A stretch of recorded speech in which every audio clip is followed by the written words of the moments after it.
If you were to take an angel from heaven, prepare, cure, and fry it, I guarantee it would taste exactly like bacon.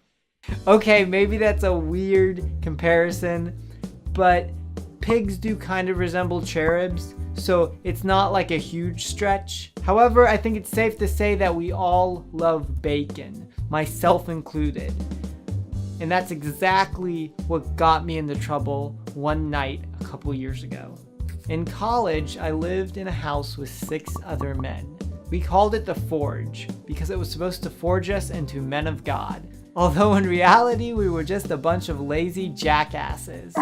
Now, for my usual breakfast routine, I had been in the habit of buying and consuming turkey bacon. And yes, while turkey bacon is not as good as delicious pork bacon, it was substantially cheaper at the time.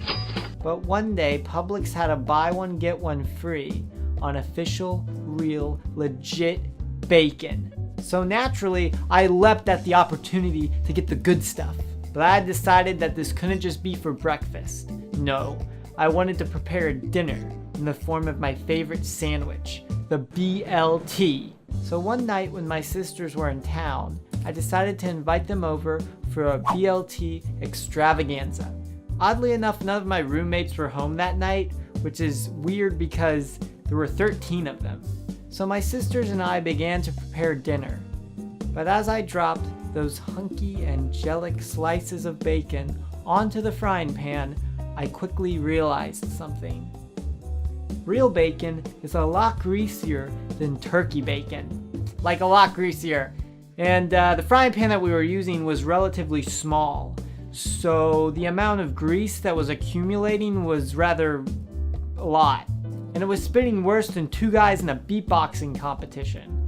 So we kept pouring out the grease and continuing on our way. But because of this, things took quite some time. After about 52 cups of grease, we are almost done preparing all the bacon. And we are hungry. But in my haste, in my desire to enjoy that beautiful bacon, I do something incredibly stupid.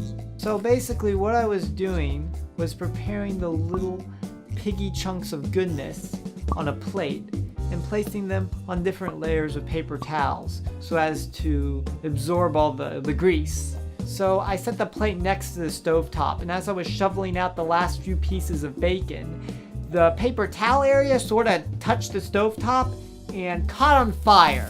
My dinner was on fire! In the excitement, I grabbed the plate and started spinning around.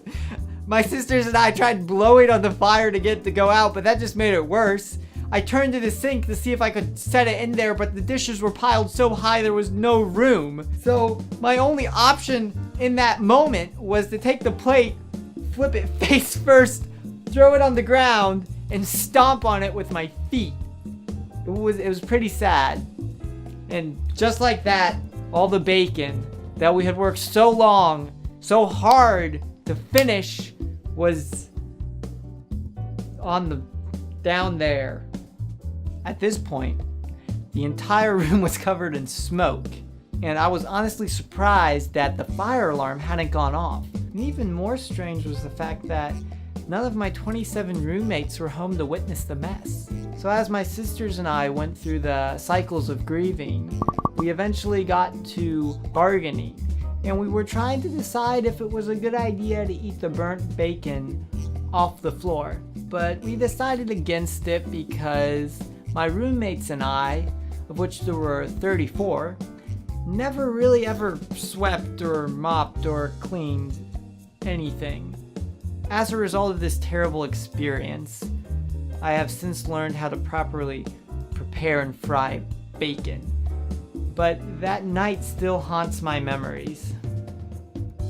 However, I have written a poem in hopes that I might gain some closure.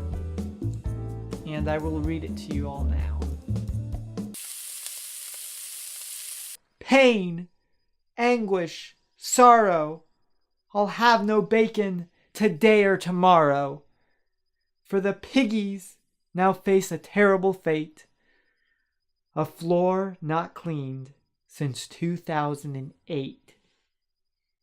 As my tears fall upon the tragedy below, I end this sad tale of woe. But it wasn't that sad because we got Chick-fil-A later that night.